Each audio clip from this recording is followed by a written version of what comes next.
Prepare-se para uma viagem que ninguém mais ousaria fazer. Até o Sol. Acima da camada protetora da nossa atmosfera, você ficaria exposto ao impacto total da radiação letal do Sol. O ultravioleta queimaria sua pele em segundos. Em seguida, viria o câncer de pele. Depois, a catarata. Suas mãos estariam quentes o bastante para derreter chumbo, mas na sombra seus pés sofreriam um congelamento profundo. Estamos indo para o coração superaquecido do nosso sistema solar.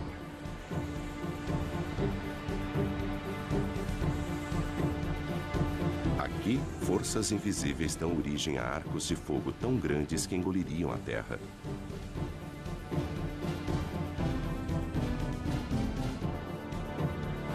Onde explosões solares alvejam o espaço com jatos de energia pura. Se o nosso planeta Terra estivesse próximo de uma destas, seria vaporizado em segundos. Hastes de hidrogênio quente. Este prado vermelho é invisível para nós na Terra, onde ficamos ofuscados pelo brilho intenso que existe abaixo dele. Aqui, jatos de calor sobem e descem, cada um com o tamanho do Texas e com 1.600 quilômetros de profundidade. E ainda mais abaixo, em seu núcleo, a temperatura é de 17 milhões de graus centígrados. Mas o planeta Terra está à distância certa desse inferno. Enquanto outros planetas são congelados ou escaldantes, nós, a 150 milhões de quilômetros, estamos em uma zona confortável. Um pouco mais perto e os oceanos ferveriam. Mais distante e a Terra seria um deserto gelado. Sem esta usina de energia, em apenas alguns meses estaríamos cobertos de gelo. Nós devemos nossas vidas a esta fúria do Sol.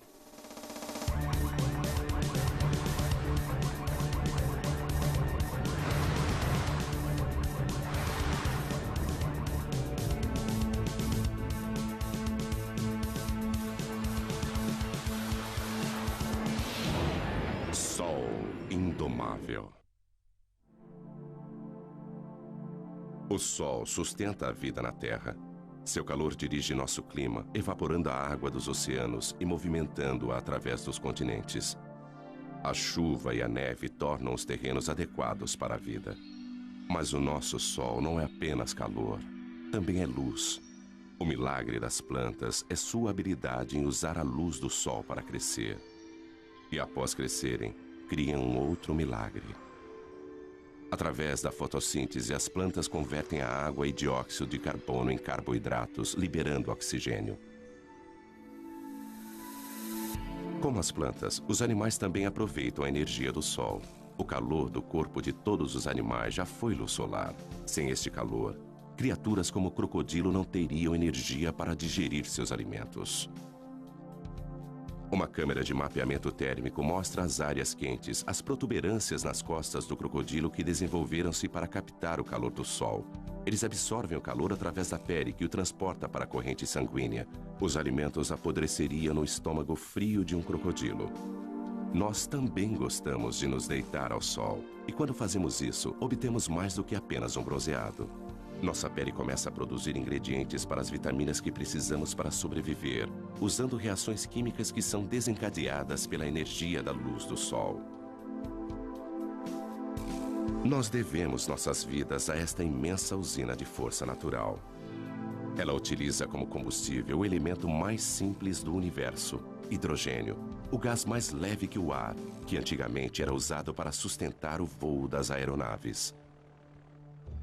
1937, 70 toneladas de hidrogênio impulsionam o Heidelberg sobre Nova Jersey. Mas ocorre uma faísca.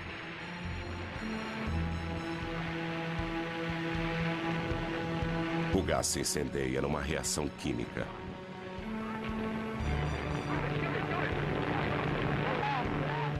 Mas o mesmo hidrogênio, através da fusão de uma reação nuclear como a do Sol, arrasaria Nova York.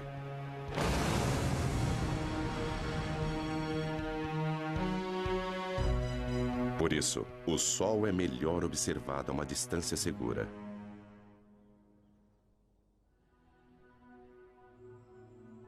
Lago Big Bear Mountain, onde o ar frio e tranquilo não é afetado pelas ondas de calor. O telescópio do Observatório Big Bear pode filtrar o brilho do Sol. Ele focaliza apenas uma frequência específica de cor. E um novo Sol é revelado.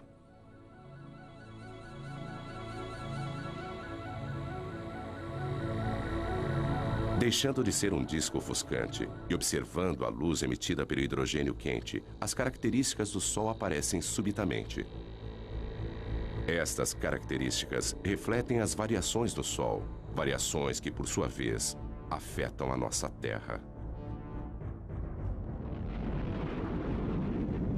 As manchas pequenas e arredondadas são as áreas mais frias, manchas solares, que localizam-se em uma superfície abrasadora. Labaredas, fissuras que se abrem, brilhando com mais calor à luz do hidrogênio.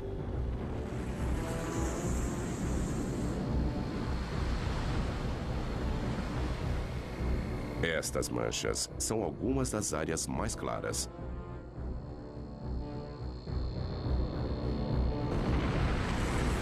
Imensos filamentos, arcos de gás erguendo-se acima da superfície.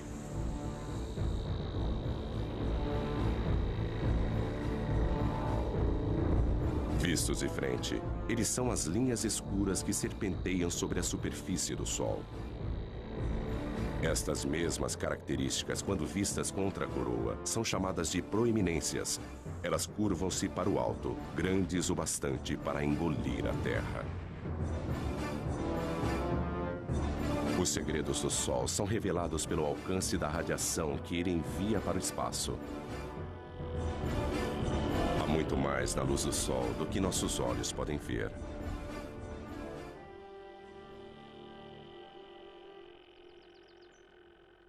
Graças à internet, ninguém precisa visitar um observatório para estudar o Sol. O professor e escritor Ken Lang trabalha na própria casa em Boston.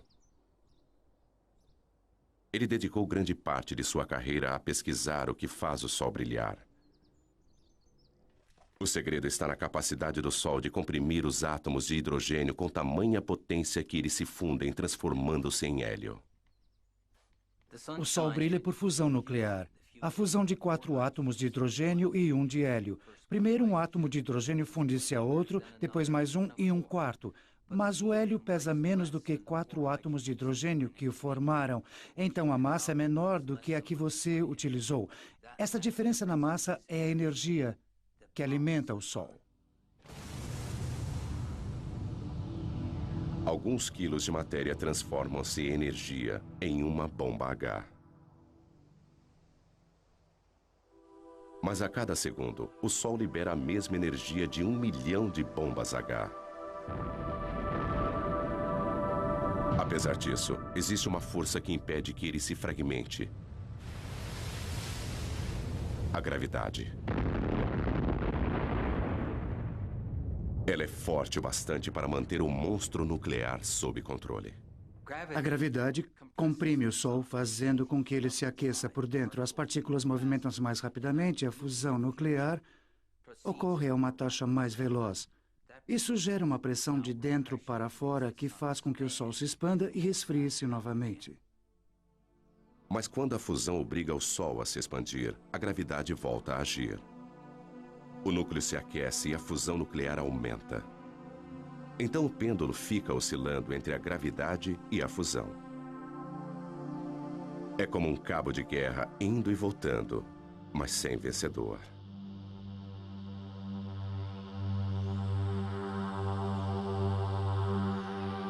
Tudo começou há 5 bilhões de anos, quando a gravidade agrupou uma nuvem de poeira cósmica.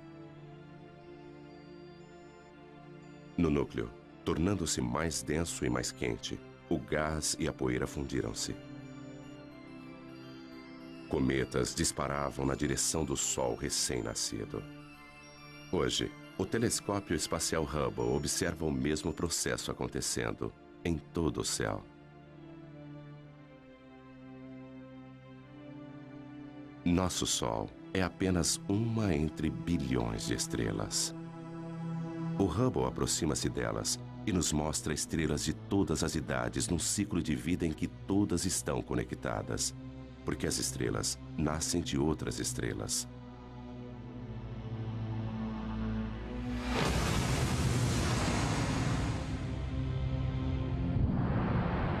Uma enorme estrela explode e enche o espaço com seus fragmentos. Os vestígios de sua morte unem-se aos destroços de inúmeras outras explosões. Estes resíduos vão se transformar nas sementes de novas estrelas. A nebulosa da Águia, o caldeirão da criação. Nuvens imensas de estrelas mortas há muito tempo. No seu interior, estrelas, planetas, talvez até mesmo vida, tudo isso esperando pela iminência do nascimento. Mas no gás e na poeira que formam a nebulosa de Orion, a gravidade já reuniu os destroços e deflagrou o fogo celeste. Novas estrelas com bilhões de anos para brilhar. Da história estelar universal, agora voltamos ao nosso Sol. O que se vê no Sol depende de como ele é observado. Além das cores visíveis, existem os raios-x invisíveis, raios ultravioleta, raios infravermelhos e ondas de rádio. As partes mais interessantes do Sol estão em comprimentos de ondas visíveis. Elas fornecem uma nova perspectiva. Da mesma forma que a sintonia de uma TV, cada novo comprimento de onda fornece uma nova imagem, uma vez que a maior parte desta radiação invisível é absorvida pela atmosfera. Nós lançamos satélites. 5, 4, 3, 2... Cabo Canaveral, dezembro, 1995. Espaçonave Atlas. O satélite Sorro paira no espaço em um ponto especial, a 1.600.000 quilômetros, onde a força gravitacional da Terra é tão forte quanto a do Sol. Este observador do Sol, alimentado pela energia solar, encontra-se equilibrado entre os dois. NASA, Centro Espacial Goddard. Os cientistas aqui estudam as imagens que o Sorro enviou para a Terra durante vários anos. Mas em 1998, o controle da missão perdeu estas imagens quando o Sorro girou em relação ao Sol e sua energia falhou. Tudo o que eles podiam fazer era aguardar e esperar que a espaçonave voltasse à posição de frente para o Sol. Lentamente, isso aconteceu. Imagens da galeria do Sorro. Se os nossos olhos pudessem ver a radiação ultravioleta, então a aparência do Sol seria mais ou menos esta.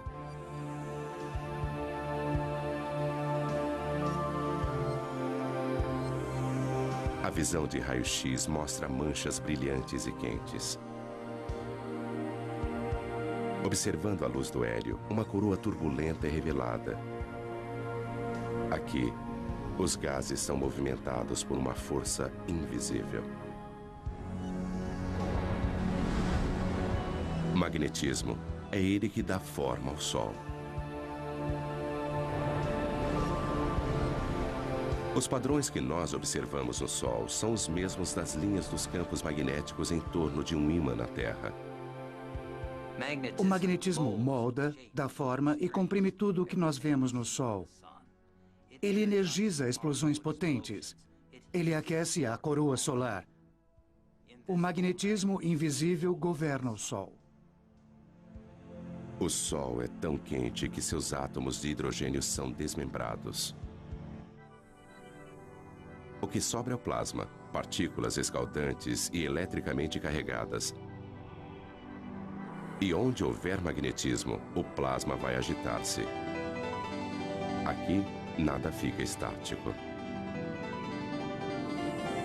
Este roda-moinho incontrolável é um furacão solar com 1.600 quilômetros de largura. E abaixo da superfície brilhante e visível, a convecção ergue gigantescas labaredas de plasma da fornalha sob pressão, mais abaixo.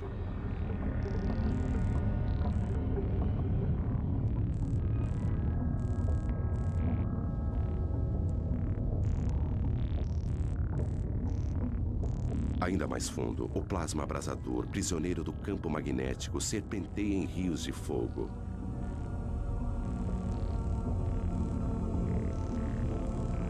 O Sol está em constante movimento. Os mapas mostram que o plasma movimenta-se em velocidades diferentes nas diversas camadas. O vermelho é mais rápido, o azul é mais lento. As partículas elétricas giram em redemoinho dentro do Sol. Mais depressa no Equador, mais lentamente nos polos. E essa diferença de movimento produz o magnetismo do Sol. Isso pode ser estudado com o telescópio McMath.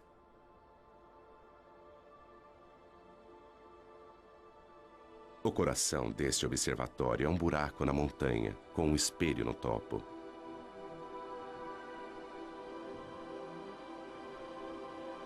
Don Jennings veio aqui para estudar o magnetismo do Sol. Apesar dele jamais alcançar a Terra, isso não vai impedi-lo.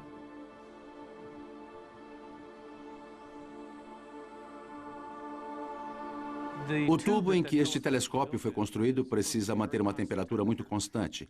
E, então, construindo dentro da montanha é como tê-lo dentro de uma caverna.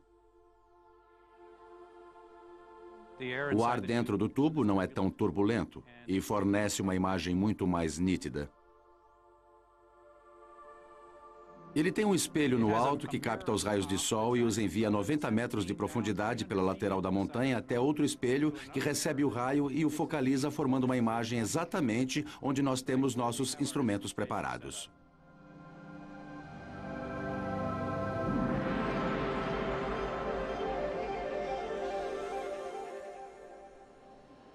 É possível ver uma grande mancha solar. E o mais incrível para mim é aquela mancha solar ali atrás. São duas manchas solares desta vez e não uma só. E como estamos planejando mapeá-las? Alinhe a fenda ali e deslize para... Dom e Pedro Sada são mapeadores de campos magnéticos. É um trabalho duro. A paisagem e as manchas solares mudam constantemente. Manchas solares são áreas em que o campo magnético é muito forte e a atividade na superfície solar é muito intensa. E nós queremos estudar a estrutura dos campos magnéticos na região das manchas solares e também observar como elas mudam de hora em hora, de um dia para o outro. Para estudar o objeto mais quente do nosso sistema solar, eles precisam ir para o outro extremo de temperatura.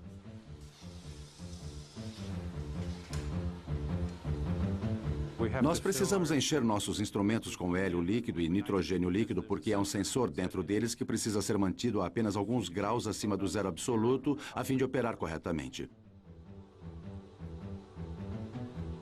O que se vê aqui é um pouco do hélio saindo e formando vapor d'água no ar. Mas não se trata só de fumaça e espelhos. Há muita ciência séria acontecendo por aqui. Don e Pedro não podem medir diretamente o magnetismo do Sol, mas conseguem ver seus efeitos. O sensor congelado vai observar a radiação infravermelha do Sol e calcular as mínimas variações em sua cor. E agora está tudo pronto. Dom, você pode instalar os filtros enquanto eu coloco a agulha no lugar, por favor? Ok. Campos magnéticos fortes alteram a coloração de algumas das luzes do Sol. Don e Pedro sabem qual deveria ser a cor, e observando o quanto ela mudou, eles podem mapear a força do magnetismo em torno de uma mancha solar. Ok, Dom, eu vou focalizar a câmera para nós podermos ver melhor a mancha solar. Ok, faça isso. Eles criaram uma imagem de como o magnetismo se comporta em torno das manchas solares. O campo magnético proveniente daquela mancha solar é quase como uma fonte que eleva-se no centro, muito concentrado, depois se espalha. E geralmente as manchas solares ocorrem em pares, ou talvez mais. E o campo magnético é proveniente de uma das manchas, talvez como no Polo Norte, de um ímã, e passa para outra mancha, que seria o Polo Sul. Dentro do imenso ímã do Sol existem estes outros ímãs. O plasma do Sol rastreia as linhas de campos magnéticos entre os polos norte e sul.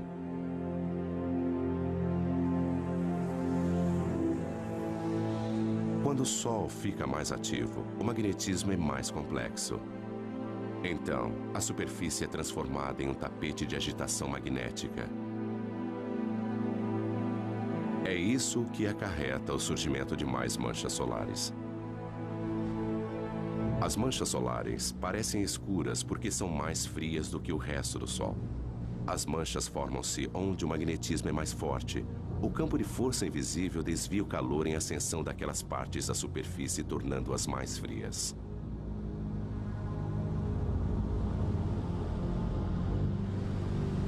Se você pudesse entrar no centro de uma mancha solar, veria que ela apresenta uma ligeira depressão. Tem mais ou menos o formato de um prato.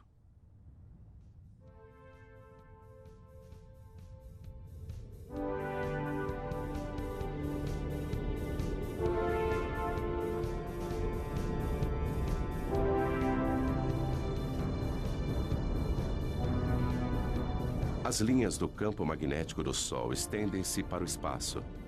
Às vezes, elas são delineadas por seus gases aquecidos e formam enormes arcos.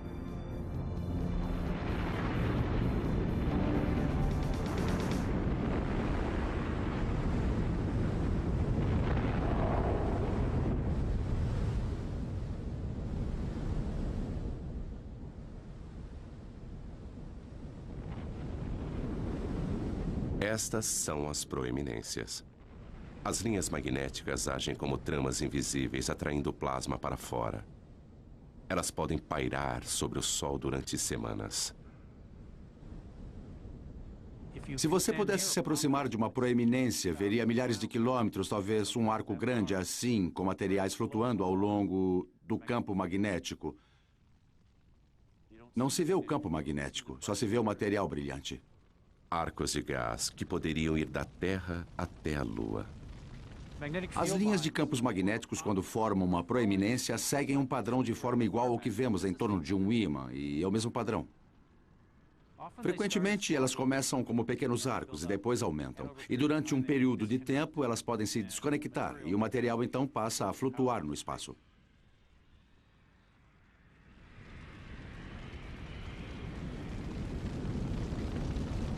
Um imenso estilingue solar lança longe milhões de toneladas de partículas.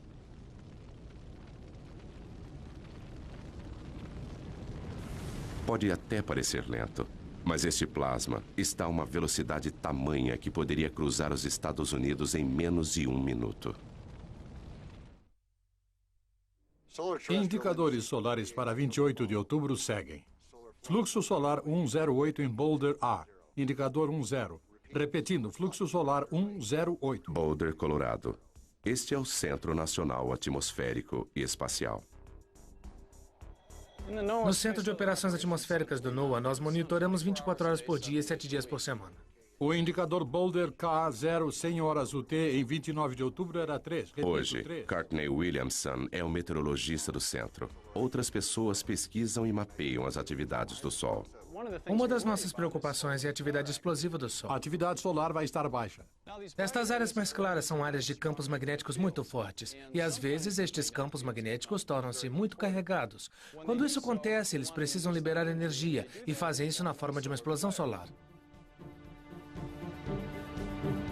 8 minutos após uma explosão, a Terra é bombardeada por raios X e ultravioleta que causam pane nas telecomunicações.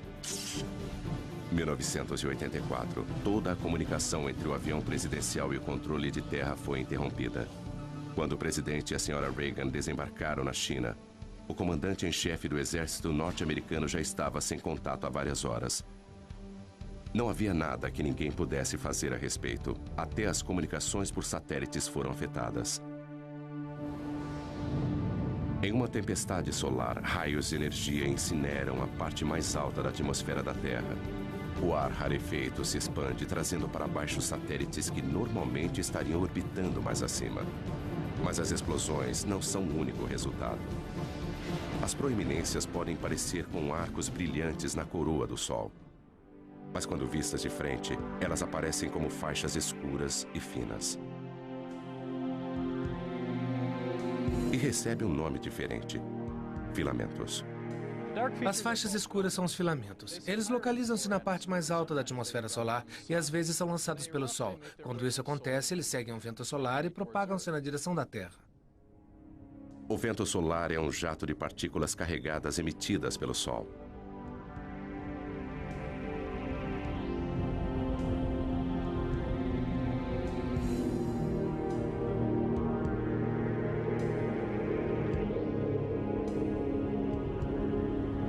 Nossa estrela sofre constantes explosões, enviando milhões de toneladas de elétrons e prótons para o espaço a cada segundo.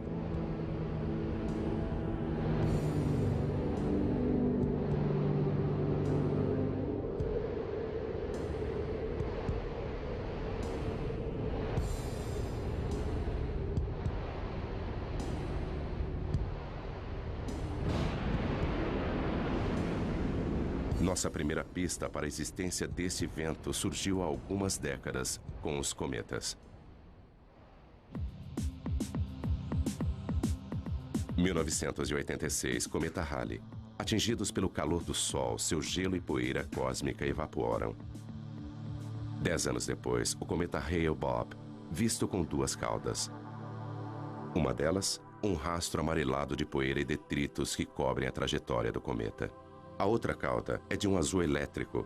É gás brilhante, são partículas carregadas e, como uma biruta, movimenta-se na direção daquele vento solar. Esta cauda sempre aponta para a direção contrária ao Sol. Mas existem maneiras melhores do que cometas para ver o vento solar no espaço. Os satélites alimentam os monitores no Centro Nacional Atmosférico e Espacial. Estas são a densidade, a velocidade e o campo magnético do vento solar. Elas mostram a Joe Canches exatamente como o vento solar está soprando. No momento, a velocidade está em torno de 1.600.000 km por hora. Se fosse o dobro disso, nós teríamos uma condição que sabemos estar relacionada a atividades intensas de tempestades geomagnéticas na Terra. O Sorro pode vislumbrar a tempestade no horizonte. Como um disco no centro para filtrar o brilho do Sol, ele vê as partículas que estão sendo emitidas pelo Sol.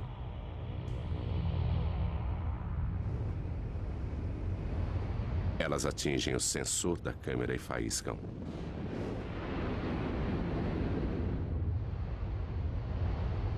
Várias explosões de partículas vão bombardear o campo magnético da Terra.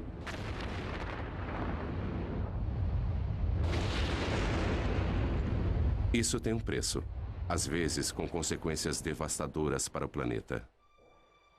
Esta imagem computadorizada mostra o campo magnético da Terra sendo bombardeado em 1997 por gigantescas rajadas de vento.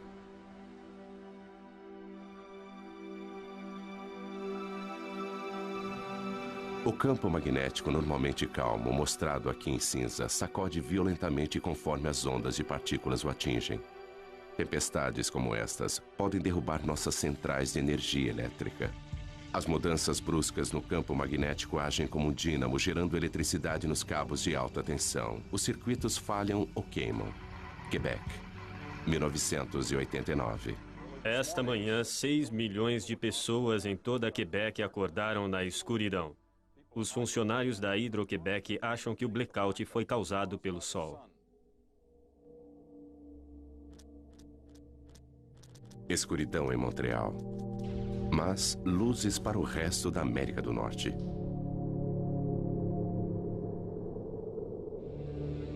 As partículas que derrubaram a energia em Quebec alcançaram a Terra e produziram a aurora boreal e austral.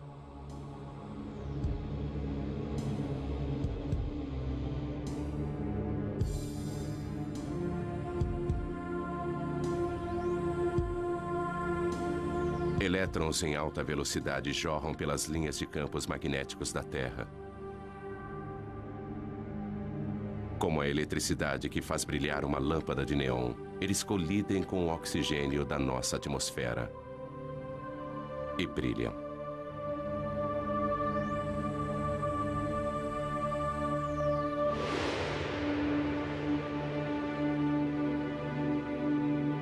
A quantidade de energia liberada pelo Sol é fenomenal. Se nós pudéssemos, de alguma forma, armazenar toda a energia que atinge a Terra em um único dia, ela seria suficiente para suprir a necessidade de energia do mundo inteiro durante 30 anos. Se pudéssemos aproveitar essa energia. Quando se trata de energia solar, Dave Reeves sabe que é preciso pensar grande. Barstow, Califórnia. Bem, estamos na maior usina de energia solar do mundo. Dave tem mais de 1 milhão de metros quadrados de refletores. Nós produzimos energia suficiente aqui, na média, para cerca de 50 mil casas. Em seus gigantescos campos na Califórnia, apesar de não cultivar nada, ele ainda consegue ter uma colheita.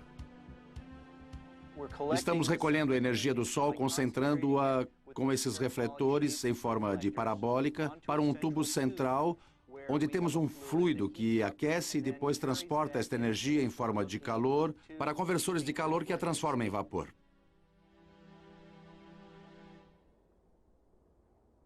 O fluido dentro do tubo é óleo, aquecido pelo calor do Sol. Mais quente do que chumbo derretido, cada metro quadrado de refletores capta energia suficiente para alimentar 5 aparelhos de TV.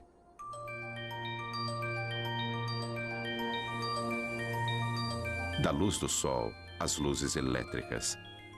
Apesar de ter programado 500 mil de refletores para seguirem a trajetória do Sol no céu, alguns raios solares ainda escapam de Dave. Nós contamos cerca de 30 dias nublados por ano, além de dias que são parcialmente nublados. Mas isso ainda nos deixa uma grande maioria de dias claros e ensolarados.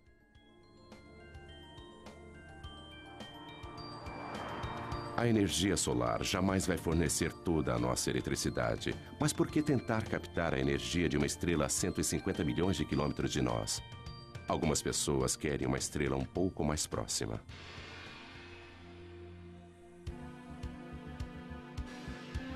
General Atomics, San Diego. Bem-vindos à fábrica de estrelas. É aqui que eles se atrevem a fundir átomos.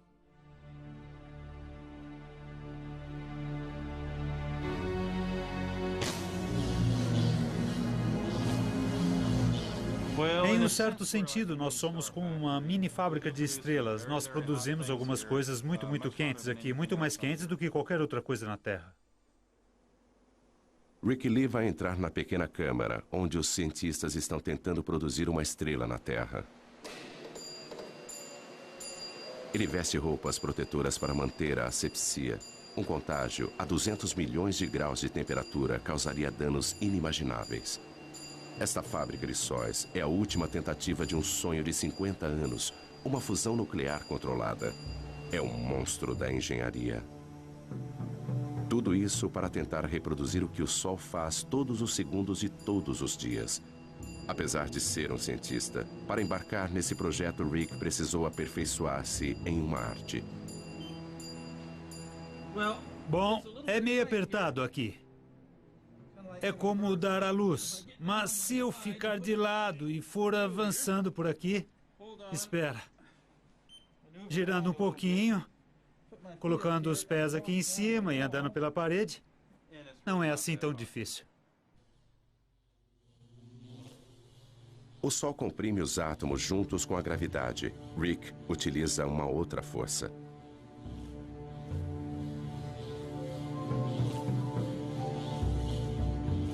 Usaremos campos magnéticos muito fortes para comprimir estas partículas. Tempo suficiente para se fundirem. Até podemos pensar nisso como uma garrafa magnética.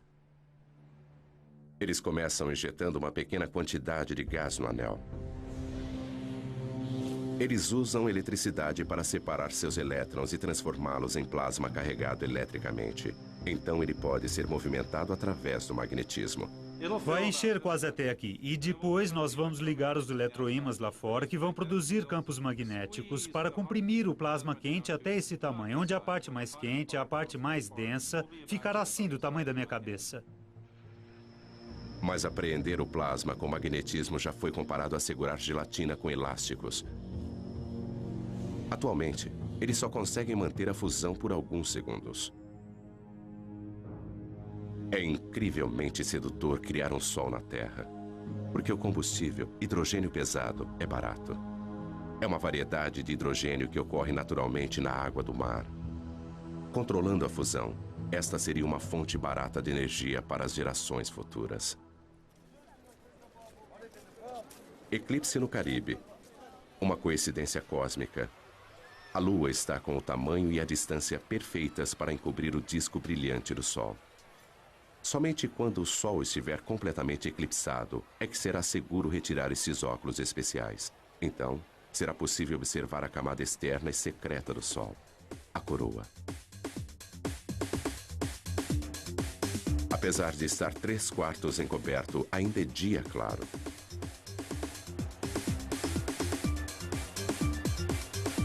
A escuridão diurna abate-se sobre Curaçao.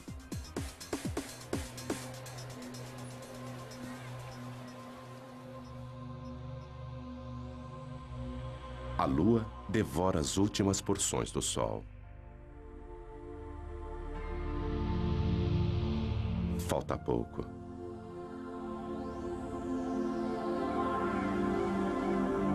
Agora, com o brilho encoberto, a coroa, a camada externa branca e brilhante do sol, está visível.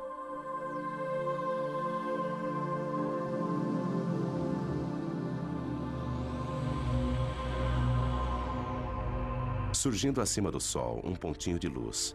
E mais um a sudoeste. São Júpiter e Vênus. Apesar da Terra estar na escuridão, estes dois planetas, a milhões de quilômetros de distância, estão no lado iluminado do Sistema Solar. Mais abaixo, às 2 da tarde, está escuro como a noite. Imagens de um outro eclipse. Nem todos os campos magnéticos são arcos fechados. Alguns estendem-se para fora e a coroa os segue em raios.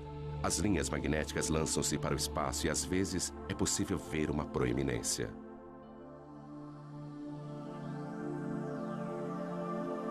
Do lado direito, uma coluna de gás aparece além da borda da Lua. Uma espiral rosada vista a olho nu apenas durante o eclipse.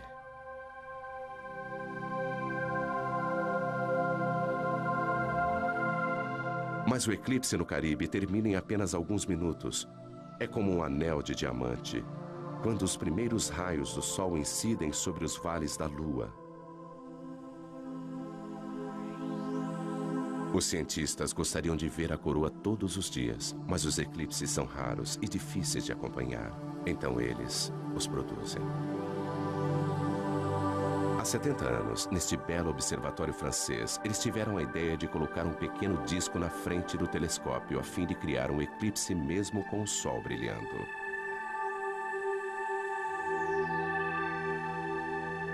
Eles observam o que acontece em torno da coroa do Sol. Durante 2 semanas, as proeminências aparecem e somem, e a expulsão de partículas enche a coroa e aumenta o vento solar. Isso dá ao Sol um halo avermelhado. Fora da nossa atmosfera, o satélite Sorro consegue uma imagem ainda mais clara. Combinando isso com uma imagem do Sol, nós podemos ver como a atividade na superfície lança partículas na coroa.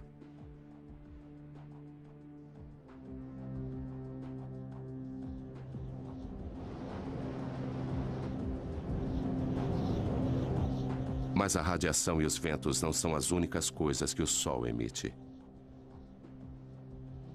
Partículas minúsculas, os neutrinos, jorram do cerne nuclear. Um subproduto da fusão. Eles são como o resíduo do escapamento de um carro, que podem nos indicar como o motor nuclear está funcionando. Sudbury, Ontário. O Observatório de Neutrinos Solares. Durante 3 anos, a mais de 1,5 km de profundidade, eles escavaram uma imensa caverna com 10 andares de altura. O coração do detector, onde eles esperam capturar alguns neutrinos, é um gigantesco tanque de água. Se nossos olhos pudessem ver os neutrinos, eles choveriam com mais violência do que a pior nevasca imaginável. Nada entra em seu caminho. Atravessar 2.000 metros de rocha não é nada para essas partículas.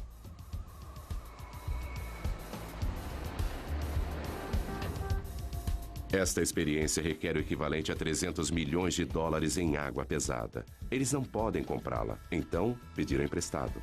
Lá se vão mais de 6 milhões de dólares pelo ralo. Eles usam a água pesada porque ela produz um pequeno flash quando é atingida por um neutrino. E este flash é o que eles estão buscando. Fusões nucleares diferentes produzem tipos diferentes de neutrinos. O tipo de neutrino e sua quantidade são fortes indicadores do tipo de reação que está acontecendo. Nenhum outro experimento pode nos contar tanto a respeito do núcleo do Sol.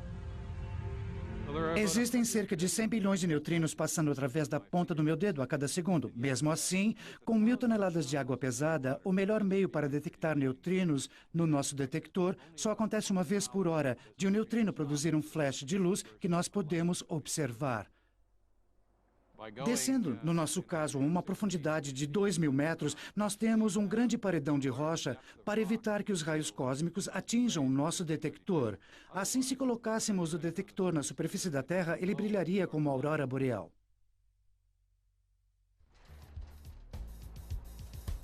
O caçador de neutrinos Duncan Hepburn trabalha em um observatório solar onde o Sol nunca brilha.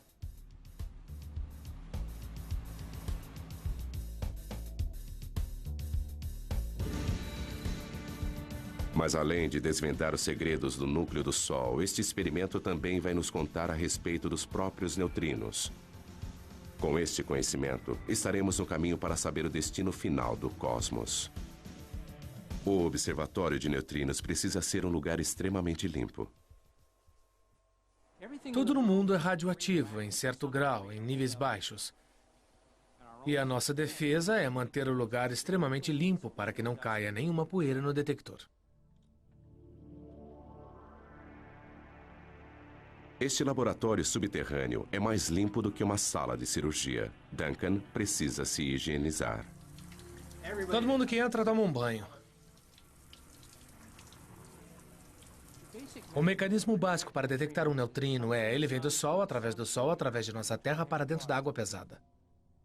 Água pesada, mas os átomos de hidrogênio desta água têm um nêutron extra. Esse nêutron é o alvo. Quando é atingido por um neutrino, uma partícula de alta velocidade é liberada. Pense nisso como um jogo de bilhar e, de repente, nós veríamos uma bola correndo muito rápido. Ele produz um cone de luz azul.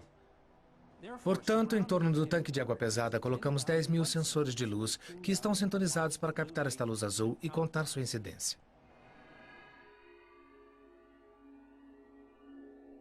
Este cone de luz indica a direção de onde veio o neutrino. Este é um sinal muito valioso, porque nós sempre podemos comparar com o lugar onde achamos que o Sol se encontra no céu naquele momento. Além de desvendar os segredos do Sol, o projeto Sudbury conseguiu nos ensinar muito, muito mais. A questão mais fundamental da ciência pode ser respondida aqui. Os flashes na água podem revelar quanto os neutrinos pesam. Sabendo disso, podemos prever o futuro do universo.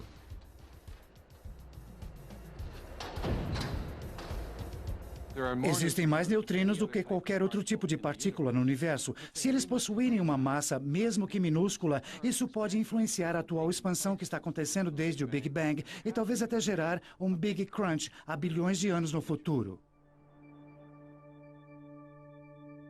Mas qualquer que seja o fim do universo, a morte da nossa estrela acontecerá bem antes.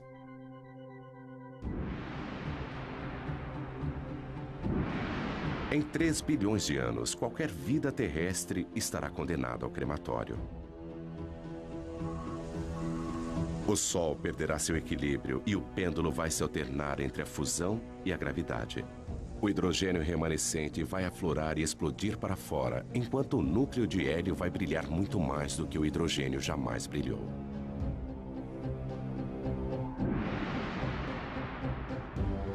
Com a expansão do Sol, os planetas mais próximos serão incinerados. As calotas de gelo de Marte derreterão.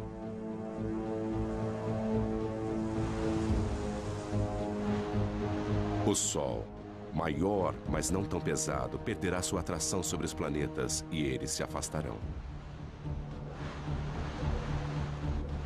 Rajadas de ventos escaldantes atingirão os planetas mais afastados. Saturno será desmembrado até o núcleo e seus anéis de gelo vão derreter e ser vaporizados.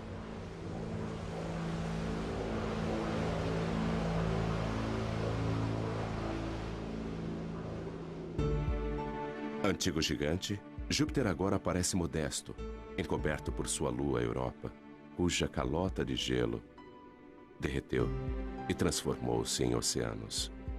O sistema solar está irreconhecível.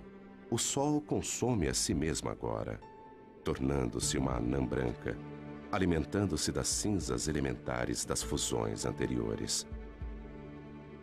Em sua fase final, ele lança imensos jatos de poeira cósmica e os resíduos de sua morte alcançam muito além de seus antigos planetas. A ampulheta esgotou-se para o sistema solar. O Sol, que nutria e proporcionava vida para seus filhos, agora os devora. E ele lança suas cinzas ao vento cósmico para que sejam reunidas em nuvens e depois formar novas estrelas, novos planetas e talvez nova vida.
E forma um redemoinho.